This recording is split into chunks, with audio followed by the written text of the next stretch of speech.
A floral makeover celebrated the centennial of the Liliuokalani Gardens in Hilo this weekend. We come every day and walk around the park, and today is a very special day for the celebration of Queen Liliuokalani's 100th centennial, and we've been very blessed with the beautiful displays of these floral designs. 16 arrangements were placed throughout the scenic garden, while this multifaceted floral art piece, created by the Hawaii Flora, Culture, and Nursery Association, was installed in the Hawaii County building. Thank you so much for joining again in this celebration this morning of the anniversary of the 100 years of Liliuokalani Gardens.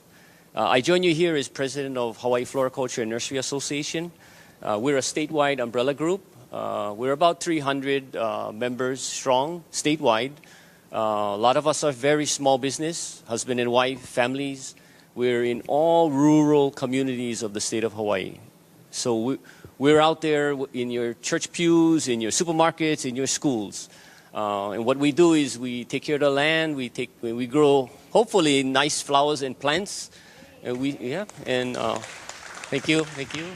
The art pieces were presented to the Friends of Liliuokalani Gardens and county officials on August 21st. So Friends of Liliuokalani Gardens, as a nonprofit sponsor, helping the county on maintenance, capital improvements, and centennial events, is just delighted to have this be part of our centennial celebration. On behalf of the county, we'd like to say thank you very much for giving the County of Hawaii an opportunity to have this beautiful display in this atrium. It really helps.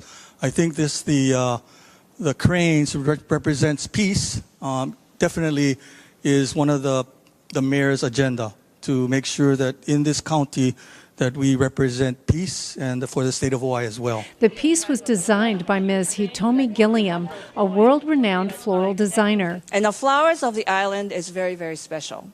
I am truly an ambassador of tropical flowers to the world because I do travel around the world. And I just can't say enough about how beautiful it is. And you know, some people find it very unusual that when I hang out with these people, when we travel, they're like, oh, you're from which island? And I say, well, I'm actually from Canada. But really the significant thing about that, I really truly believe, is that sometimes it takes an outsider to show the insider how beautiful what they have in their backyard is. And KT said, perhaps you can build a sculpture here, here, here.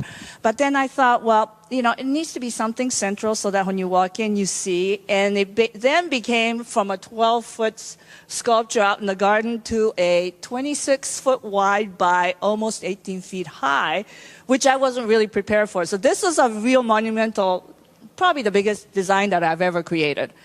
And I could not have done it without the help that we had here. I mean, this is where the community of Hilo has really stepped in, because when I suggested that why don't we do the 100 cranes to commemorate the 100 years and the peace, that I suggested that let's have everyone in this community chip in and make these pieces so that 100 people or 100 hands has had a touch in this particular piece to make it truly a community effort. Side out.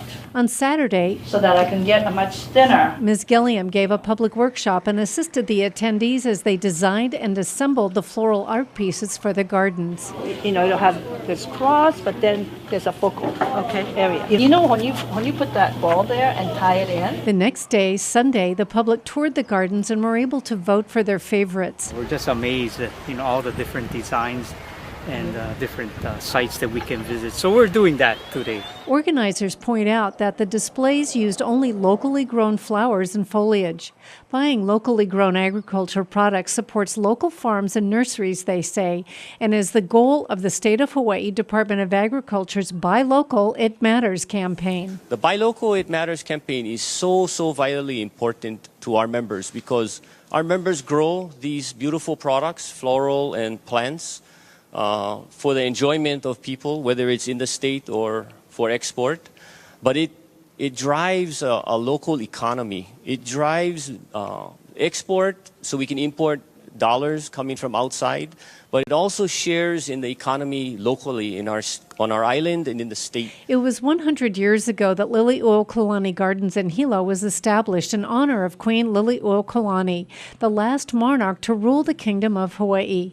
In 1907, officials say the Queen gave the people of Hawaii Island the 5-acre lagoon to be used as a public park. 10 years later, the territorial legislature set aside this land and an additional 12 acres. The park was named for the Queen in the spring of 1917, the same year she died.